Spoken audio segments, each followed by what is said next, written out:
Hey, what's up, guys? It's Nick, aka Servant Nick 41, and I'm chatting with Staxx.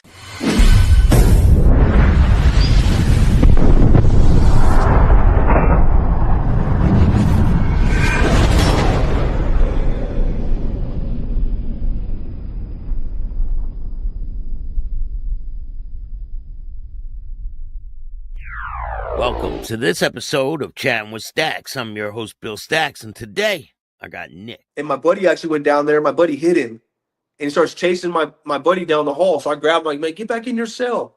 And I'm like, what are you doing beating up on your cellie? And, actually, backtrack. I actually went to his cellie first, and I said, hey, did Gary hit you? And he showed me his ear. His ear was all messed up. He actually beat this old man, like hit this old man super hard. So then all that other stuff transpires. And now I'm in the cell, and I'm like, man, no, I'm through with that. And I just fire on him.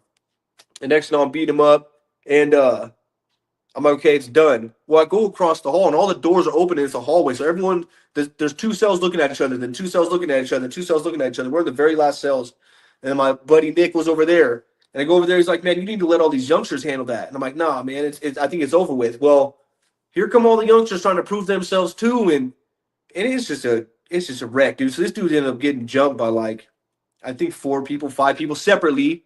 Every incident was separate to the point where he's going down the halls drenched in blood. They lock us all down.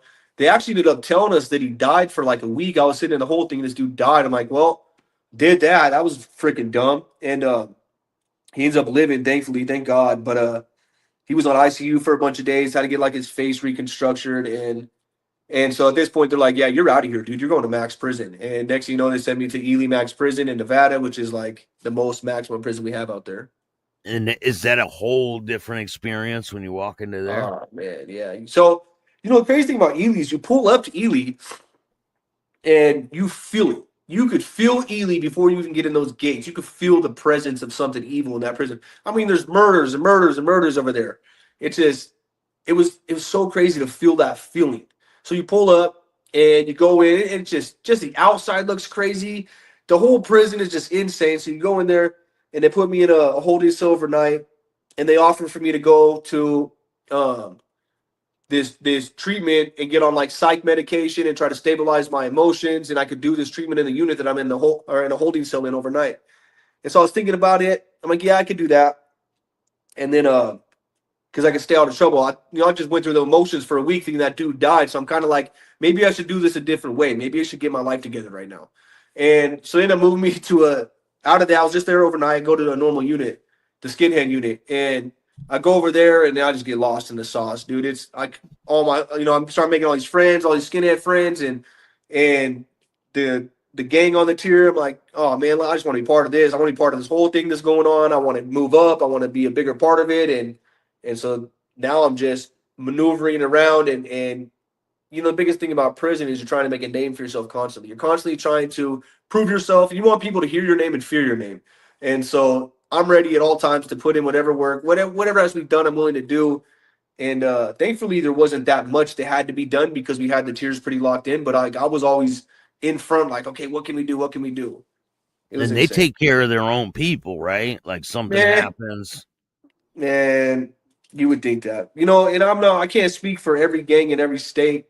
I can't, so in Nevada, there's 2 different gangs. One gang is like the most dominant white gang, but they're bullying their own people a lot. So my gang actually went to war with them, and then they split us throughout the state. And my gang was on certain tiers, and that gang was separate. Nevada's turned into a state where everyone's separate. And so you would think that it was like a brotherhood and we were taking care of each other, but all we were doing is making each other worse. We were promoting violence, promoting drugs, promoting tattoos, promoting racism, and I mean, people biting each other in the back. There's a popularity contest. There's people calling each other rats, and dude, it was a mess. It was not like I thought it was when I signed up. It was nothing like that already. Right within the first 4 months, I was like, this is retarded. So how long are you in prison by this time? Let's see. I got there. I was in prison. I was incarcerated for about a year at this time, with all county and prison, about a year. And then you get sent to this place. Yeah. And what are some of the things you guys are doing? Can you walk me through like a situation? So situations, how we actually had those tiers locked in, and it was It was pretty tight. There wasn't a lot going on with us at the time. There was a lot of different wars going on with other races. I mean, the Ooses just stabbed some kid super bad on one of the tiers.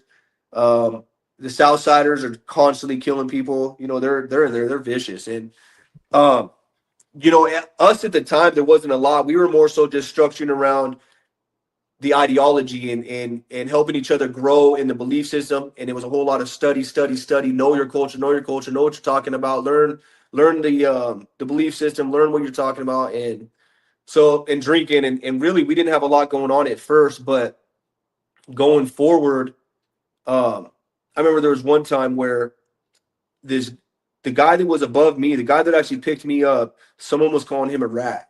And I knew this other guy. This was kind of a crappy situation. I knew both guys. And I actually didn't have a problem with either of them. And I lived with the one that was picked me up, but I liked them both equally. So the guy that picked me up, he didn't want to do anything about it. Like he had this big piece of steel and he's running around, you know, flashing this steel, and that's already a no-no. Why are you showing anybody that? And so I'm already like, what is happening right here? How is the dude that's above me so negligent and ridiculous right now? Hey, I got this big piece of steel right here. I'll just steal somebody. And this dude's over here calling him a rat and he's not doing anything about it. So I'm just getting sick, man. I'm like, this is crazy. So here goes Ego Nick, and he's talking about it and talking about it. And I'm in the cell and I'm hearing about it all day long. And I'm like, you know what, bro? I got this. Wait till the doors crack. I got this. He's like, what? I'm like, nothing. So we just stopped talking. So, and now we're kind of beefing with each other. Well, the door cracks. I just made a razor for someone else. And I went and I tossed it to my buddy who was like an alliance gang of ours. We all had an alliance. And I tossed it to him. And I remember I put on August Burns Red because I listen to metal music and I got my player on. And everyone thinks, they're like, hey, you're going to come play handball? I'm like, yeah, I'll be right there. And I come upstairs and there's fire on this dude. Now I just like the whole tier up. I'm getting this dude on the top tier. And they have something called triple chasers at the time.